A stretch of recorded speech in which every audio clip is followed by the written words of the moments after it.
Hi అండి. ఈరోజు recipe వచ్చేసి మినపప్పు లేకుండా దోశ రెడీ చేద్దాము. చాలా టేస్టీగా, చాలా సాఫ్ట్గా, చాలా బాగుంటుంది. చూడండి.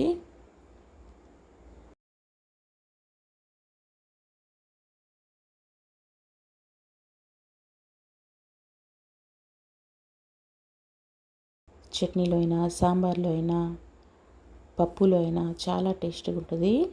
ఓకే అండి, ఇప్పుడైతే ప్రాసెస్లోకి అయితే వెళ్ళిపోదాము.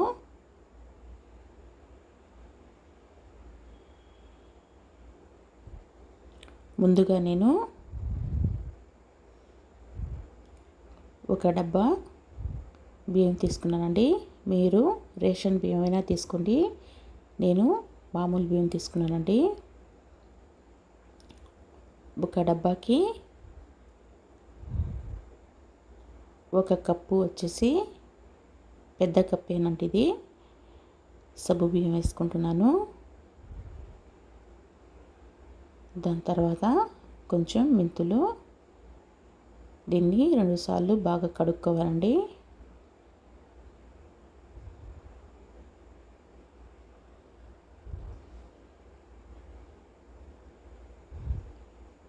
ఓకే అండి, ఇప్పుడైతే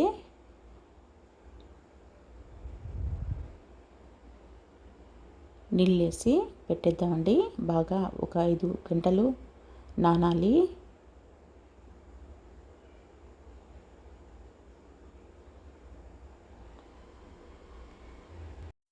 ఓకే అండి, ఇప్పుడైతే చూద్దాము.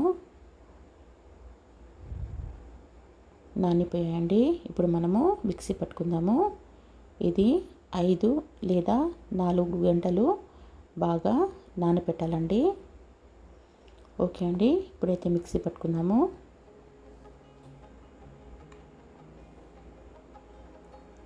ఆ నీళ్ళతోనే మనము మిక్సీ పట్టుకోవాలి. దీంట్లో కొంచెం అన్నం వేసుకుంటున్నానండి.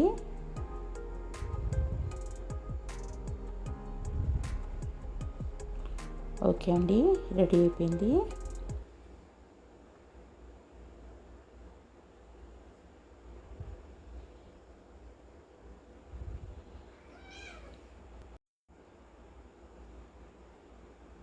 ఓకే అండి, ఇప్పుడు కలిపి పెట్టేద్దాము.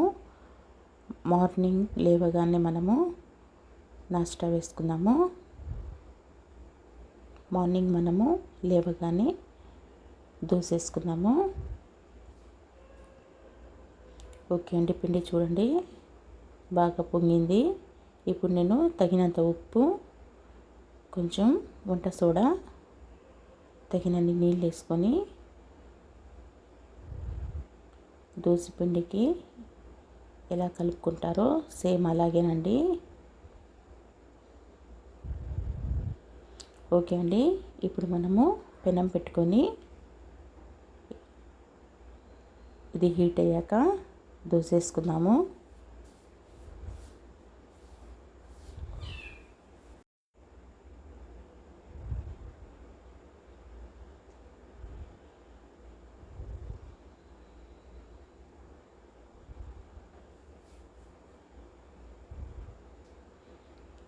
ఓకే అండి, దీనిపైన కొంచెం ఆయిల్ అప్లై చేసుకుందాము.